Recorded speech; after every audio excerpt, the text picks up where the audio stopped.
अस्सलाम वालेकुम। मेरा नाम अहमद ज़फ़र है। कोशिश कीजिए कि अपनी ज़िंदगी में से कभी अल्लाह ताला की ज़ात को माइनस ना करें।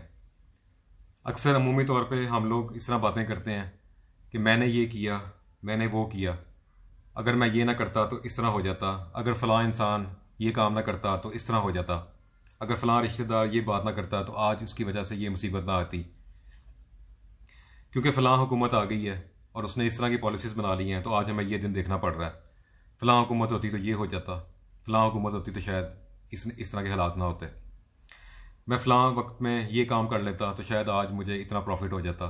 अगर मैं ये गलती ना करता तो शायद मुझे इस चीज़ के बारे में जो लॉस हुआ है वो ना होता। इस तरह की बेशुमार बातें हैं जो हम रोज़मर्रा ज़िंदगी के अंदर करते हैं।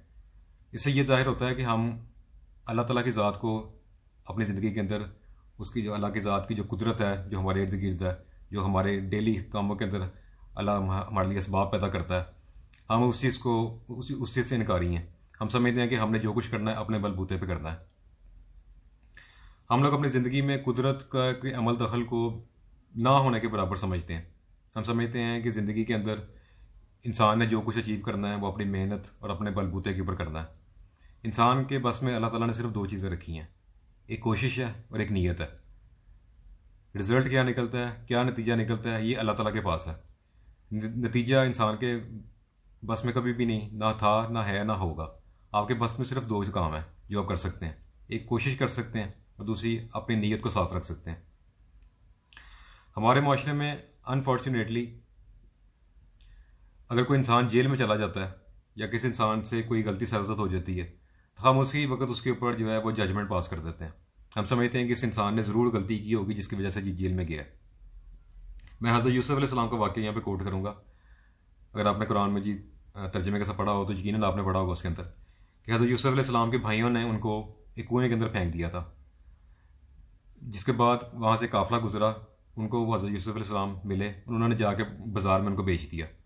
जिसके बाद वो वहाँ से करते करते उनको गुलाम बना लिया गया और जो मिस्र का बादशाह था उनके घर पे वो पहुँच गए। वहाँ पे उसके बाद फिर जो उसकी बादशाह की बीवी थी जुलेखा, उनके साथ जो हज़रत यूसुफ अलैहिस्सलाम का वाक़या तफसीलन दर्ज है कुरान मजीद में।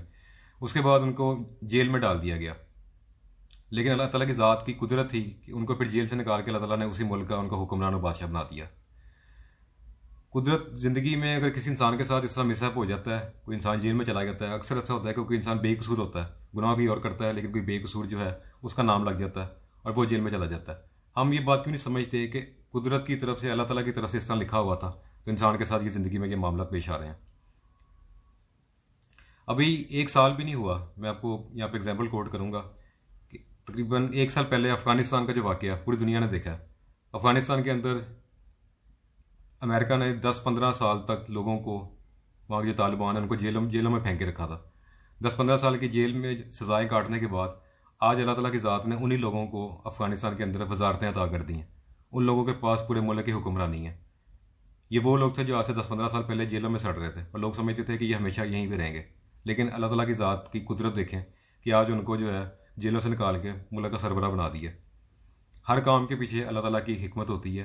अल्लाह ताला के हुक्म से हमारी ज़िंदगी के अंदर जो मामला चल रहे हैं उनके पीछे अल्लाह ताला की कुदरत है और उसके हुक्म से सारी चीज़ें चल रही होती हैं। हमारे अनफॉर्चुनेटली हमारे मुल्क के अंदर, हमारे माशरे में अगर किसी इंसान के अंदर 99 खूबियाँ, अच्छाइयाँ हैं और एक उसके अंदर खामी है, एक बुराई है, तो हम वो 99 उसकी अच्छाइयों को छोड़कर उसकी जो एक खामी है उसको पकड़ लेंगे और उसका ढंडोरा पीटते रहेंगे, उसी की बेस के ऊपर उसको बेइज्जत और जलील करते रहेंगे। बाकी जो 99 उसके अंदर खूबियाँ हैं उनको बिल्कुल निगलेक्ट कर देंगे, फरामोश कर देंगे। मैं आपसे रिक्वेस्ट करूँगा कि ज़िंदगी के अंदर कभी किसी इंसान का कि तकदीर की वजह से या कुदरत की वजह से अगर किसी इंसान की ज़िंदगी में कोई शॉर्ट कमिंग है या कोई किसी मसले में दो चार हो गया तो उसका कभी मजाक ना उड़ाएं, कभी उस पर टॉन्ट ना करें, कभी उसको क्रिटिसाइज़ ना करें। किसी का मजाक उड़ाना, आपको यकीन करें, कभी भी कभार ज़िंदगी में अल्लाह ताला की तरफ से इतना पस्ती में गिरा देगा कि वहाँ से आप सारी ज़िंदगी भी अगर निकलना चाहेंगे भी तो नहीं निकल सकते। लोगों की आह से, लोगों की बददुआओं से खुद को बचाएं। मिसाल के तौर पे किसी का रंग काला है उसके बाद पर उसको ताना मार देना, किसी का कद छोटा है उस बात पे उसको जलील करना, किसी का हसब नसब की बुनियाद पे उसको नीच समझना, किसी इंसान को अगर उसका आईक्यू लेवल लो है उस बेस के ऊपर, या किसी ज़बान की इंसान की ज़बान तोतली है उस पर उसका मजाक उड़ाना, ये वो चीज़ें हैं जिन पे इंसान का कोई इख्तियार नहीं है। इंसान जब इस दुनिया में आता है तो अपनी मर्ज़ी से वो अपने माँ बाप को चूज़ नहीं करता। ये अल्लाह ताला होता है जो उसको चाहे तो किसी अमीर घर में पैदा कर दे, चाहे किसी गरीब घर में पैदा कर दे। इंसान अपनी मर्ज़ी से इस दुनिया के अंदर जो है अपना हसब नसब वो उसको चूज़ नहीं करता। और जो कमियां इंसान के अंदर कुदरत की तरफ से मिलती हैं, कोशिश करें कि उनके ऊपर कभी किसी का मजाक ना उड़ाएं, वरना आपको ज़िंदगी के अंदर बहुत बहुत ही अल्लाह ताला की तरफ से यानी कि अजाब की सूरत में बहुत सी तकलीफ़ें जो आपको फेस करनी पड़ सकती हैं।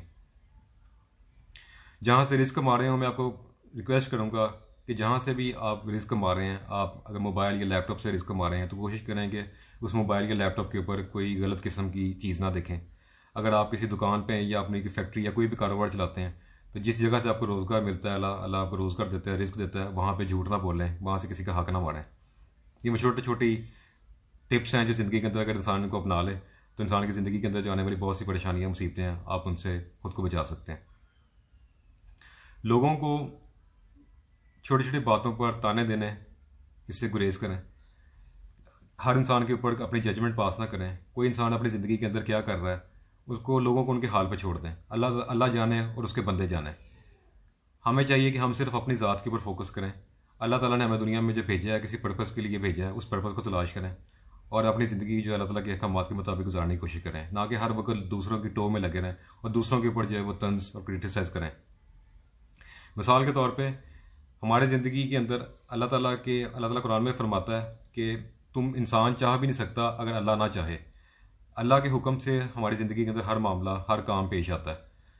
हम समझते हैं कि शायद हमने ये ऐसा कर लिया तो इसकी वजह से हमने मेहनत की तो उसका हमें रिवॉर्ड मिल गया, हमने ये काम इस तरीके से किया तो उसका रिजल्ट जो है वो हमारी वजह से अच्छा निकला है। ऐसा ऐसा नहीं है। मिसाल के तौर पे एक बरकत की मैं आपको मिसाल देता हूँ। बरकत वो चीज़ है जिसको हम अपनी ज़िंदगी के अंदर महसूस कर सकते हैं, उसको फील कर सकते हैं, लेकिन उसको हम कभी एक्सप्लेन नहीं कर सकेंगे।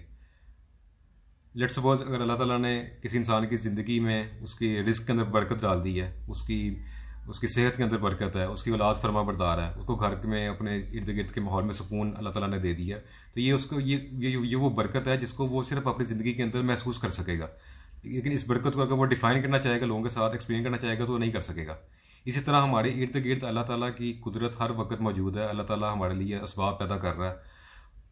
हर काम के अंदर जो हमारे अगर कोई काम हमारे लिए नहीं होता तो उसमें यकीनन हमारे लिए कोई बेहतरी होती है। कोशिश करें कि अपनी ज़िंदगी के अंदर अल्लाह ताला की ज़ात को इस तरह शामिल रखें कि आपका उठना बैठना हर वक्त आपकी ज़िंदगी आपकी सोच के अंदर अल्लाह ताला की ज़ात हर वक्त मौजूद हो। रात को सोते वक्त अल्लाह ताला को याद करें और ज़िंदगी में सोचा करें कि जब फ़लाँ वक्त के ऊपर जब आप बहुत ही मायूस हो चुके थे, किसी टाइम पे आपके सामने सिर्फ अंधेरा ही अंधेरा था, आपका कोई काम नहीं हो रहा था, तब अल्लाह ताला की ज़ात ने कैसे आपके असबाब पैदा किए। जब आपको लगता था कि सब कुछ यानी कि आपके लिए ख़त्म हो जाएगा, हर चीज़ आपको मुश्किल नज़र आ रही थी, तब अल्लाह ताला ने उस तकलीफ़ उस मुश्किल वक्त से निकाल के आपको आसानी के अंदर ले आया। इसी तरह अल्लाह ताला हमारे इर्द गिर्द हर वक्त मौजूद है। उसकी कुदरत को समझें, उसकी जो खामोश कुदरत हमारे इर्द गिर्द हर वक्त हमारे काम कर रही है, उस चीज़ को महसूस करने की कोशिश करें। ये बातें मेरी मुश्किल हैं, समझ में नहीं आएंगी, लेकिन उम्मीद करता हूँ कि अगर आप इसको सोचेंगे इनके बारे में तो इंशाल्लाह आपके दिल के अंदर, आपके दिमाग में ये चीज़ें कभी ना कभी ज़रूर घर करेंगी। मेरी बातें सुनने का शुक्रिया।